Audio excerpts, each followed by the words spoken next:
அமெரிக்காவினுடைய aircraft carrier Lincoln ஈரானை நோக்கி சென்று கொண்டிருக்கிறது. அவங்களுடைய சிக்னல் எல்லாம் அவங்க ஆஃப் ஆக்கிட்டாங்க அப்படிங்கிறது தான் லேட்டஸ்ட்டாக வந்திருக்கக்கூடிய தகவல்.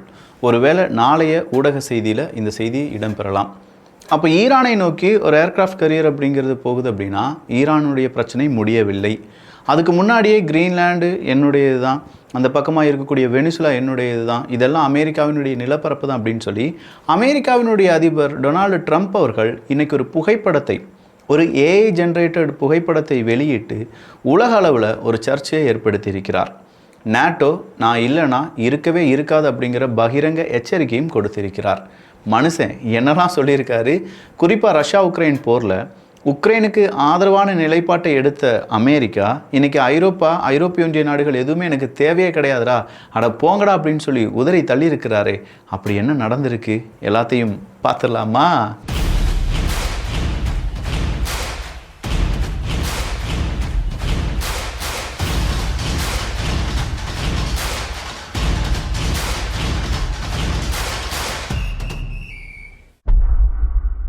அமெரிக்காவை பொறுத்த வரைக்கும் ஒரே நேரத்தில் 3-4 இடங்களில் இப்போ கால் வச்சுருக்காங்க.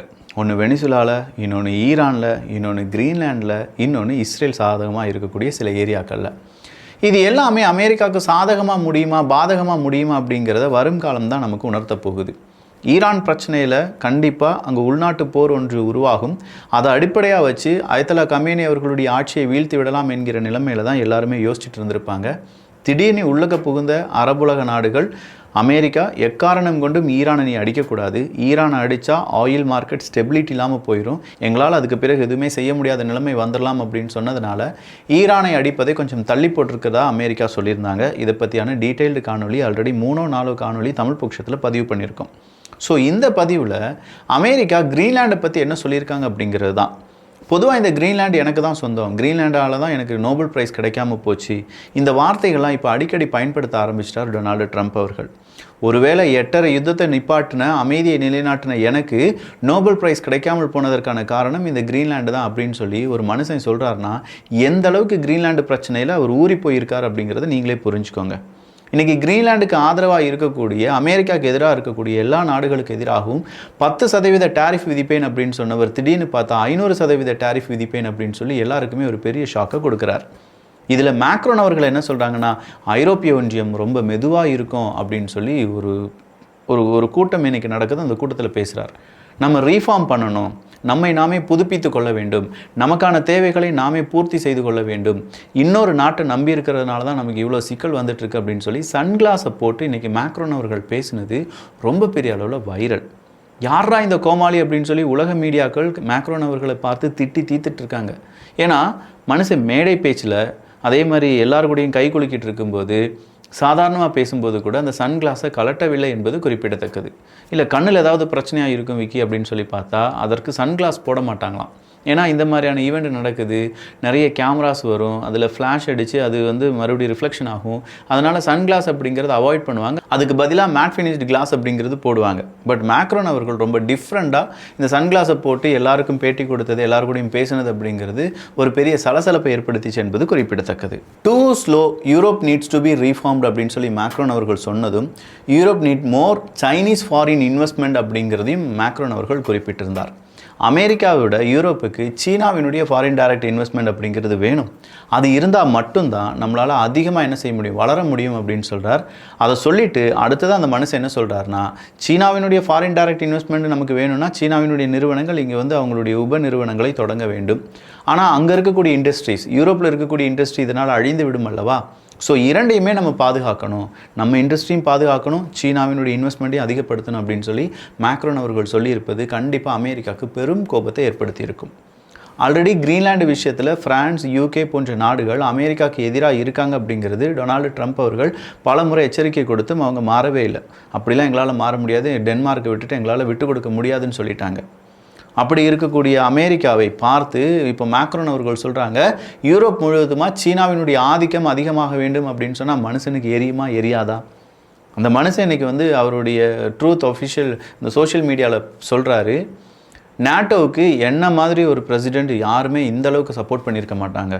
இந்த உலகத்திலேயே ஒரு பிரசிடெண்ட்டாக ஒருத்தர் நல்லா நேட்டோவுக்கு சப்போர்ட் பண்ணார்னா அது டொனால்டு ட்ரம்ப் அவர்கள் தான். அப்படிப்பட்ட டொனால்டு ட்ரம்ப் அவர்கள் நேட்டோ கூட ஒரே மாதிரி நடந்து போகவில்லை என்றால் நேட்டோவே இருக்காது, அழிந்துவிடும். ஸோ பி கேர்ஃபுல் அப்படின்னு சொல்லி நேட்டோவுக்கு ஒரு எச்சரிக்கை கொடுத்திருக்கிறார்.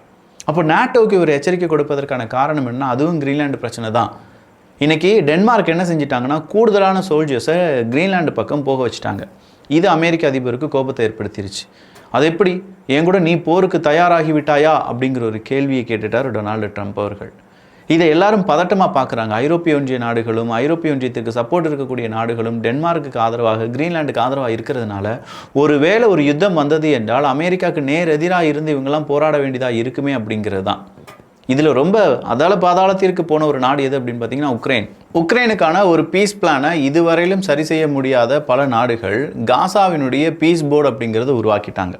இந்த காசா பீஸ் போர்டு அப்படிங்கிறதுக்குள்ளே இப்போ யாரையும் அழைத்திருக்கிறார்கள் என்று கேட்டால் நேரடியாக வாங்க உக்ரைன் வாங்க, இல்லை ரஷ்யா வாங்க, அடுத்ததாக பெலரஸ் வாங்க அப்படின்னு சொல்லி எல்லாருக்குமே அழைப்பை கொடுத்திருக்கிறார்.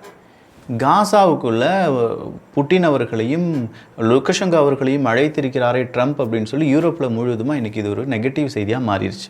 காசா பீஸ் போர்டு $1 பில்லியன் அமெரிக்கன் கொடுத்தா நீங்களும் அந்த பீஸ் போர்டில் ஒரு மெம்பராக மாறிடலாம். இன்றைக்கி பெலரஸ் சொல்லியிருக்காங்க, அஃபிஷியலாக என்னென்ன டாக்குமெண்ட்டில் நான் கையெழுத்து போடணுமோ அதெல்லாம் போட்டுட்டேன், காசாவினுடைய அந்த பீஸ் போர்டில் நானும் ஒரு அங்கம் தான் அப்படின்னு சொல்லி மார்தட்டி சொல்கிறாங்க. புட்டின் அவர்கள்ட்ட கேட்குறாங்க, காசாவினுடைய பீஸ் போர்டில் நீங்கள் போகலையே அப்படின்னு கேட்டால் அதை நாங்கள் தீர்மானிப்போம், அதற்கான நேரம் வந்து கொண்டு தான் இருக்கிறது அப்படின்னு சொல்லிட்டார். ஸோ யூரோப்பு ஒரு பொருட்டாவே நினைக்கல. ஏன்னா யூரோப்புக்கு எதிராக இருக்கக்கூடிய ஒரு நாடான ரஷ்யா, அங்கே நடக்கிறதே ஐரோப்பிய ஒன்றியத்துக்குள்ளே தான் இந்த சிக்கல் சண்டை சச்சரவு எல்லாமே நடந்துகிட்ருக்கு. அப்படி இருக்கும்போது அமெரிக்கா நேரடியாக வா புட்டின் இந்த காசா பீஸ் போர்டில் நீ ஒரு எம்ப்ளாயாக மாறிடு, ஒரு மெம்பராக மாறிடு அப்படின்னு சொல்லும்போது யூரோப்பை மதிக்கலன்னு தானே அர்த்தம்.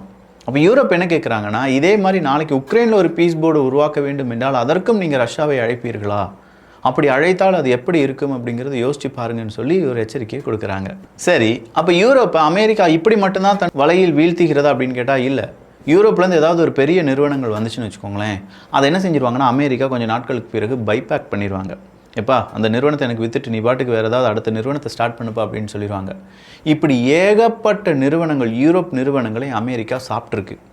ஏகப்பட்ட விஷயங்கள் அப்படி செஞ்சுருக்காங்க. இன்றைக்கி யூரோப்பில் பெரிய ஆர்டிஃபிஷியல் இன்டெலிஜென்ஸ் உலகத்தில் ஒரு மிகப்பெரிய நிறுவனமாக அறியப்பட்ட ஒரு நிறுவனம், அந்த நிறுவனத்தின் பெயர் கொக்னிகி அப்படிங்கிறது தான். இந்த கொக்னிகி அப்படிங்கிற இந்த நிறுவனத்தை, ஜெர்மன் ஸ்டார்ட் அப் நிறுவனம் தான் இந்த கொக்னிகி, அதை $955 மில்லியன் அமெரிக்க கொடுத்து யூஎஸ் ஃபர்ம் நைஸ் அப்படிங்கிறவங்க என்ன செஞ்சிட்டாங்க, வாங்கிட்டாங்க. யூரோப்பினுடைய one of the biggest AI ஃபர்மை அமெரிக்கா வாங்கிட்டாங்கன்னா என்ன அர்த்தம்? டேய், உனக்கு இதுக்கு மேலே ஏஐலாம் நீ படிக்காத, யூரோப் நீ படிக்காத, அதை நான் பார்த்துக்கிறேன், என் நிறுவனத்துக்கு அதை வித்துரு அப்படின்னு சொல்லி தான் $955 மில்லியன் அமெரிக்க அதை வாங்கியிருக்காங்க.